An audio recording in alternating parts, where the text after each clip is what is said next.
Hi friends, it's Udhaya from Backyard Garden Highlights. Hope you guys are doing great today.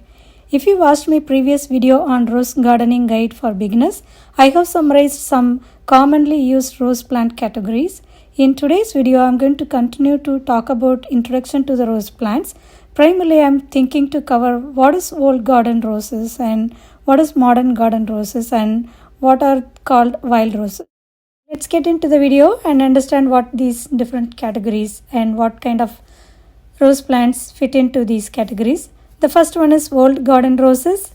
Often they are referred as antique roses or historic roses, and as the name says, they have been around since before 1867 and they are mostly double flower with a notably strong scented fragrance.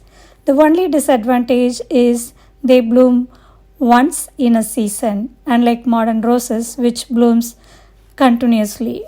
Since they are a time-tested variety, old garden roses have evolved with advantage of being extra hardy and disease resistant.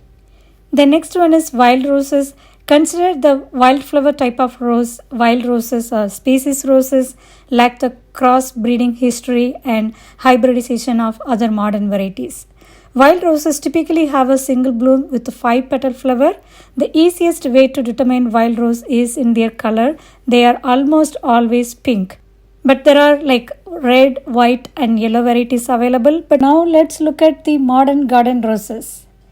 Modern garden roses are most likely what you will find in many of the websites and many of the garden centers and nurseries. Modern garden roses were bred after 1867, taking the place of heritage old garden roses. As I mentioned above, there are certain distinction between the modern and old garden roses.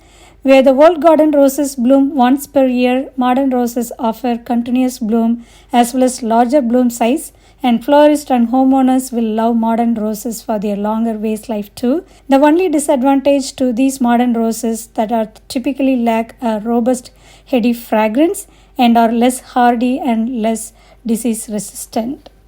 And majority of the time we would have heard English roses and David Austin roses.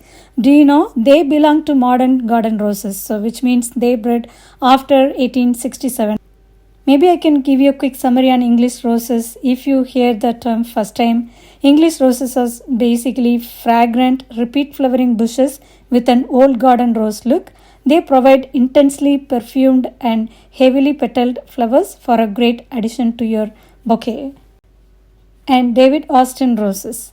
As a rose breeder, David Austin's achievement is marrying the romantic English rose look with a reliable garden performance, vigorous growth, full bushy, prolific season-long bloom. That's what you get in David Austin roses. Alright, I hope some of you learned about old garden roses and modern garden roses. So in our next video, we'll talk about various new terms that I think I started learning recently, like grandiflora roses and floribundas. So we'll know more about those in our next video.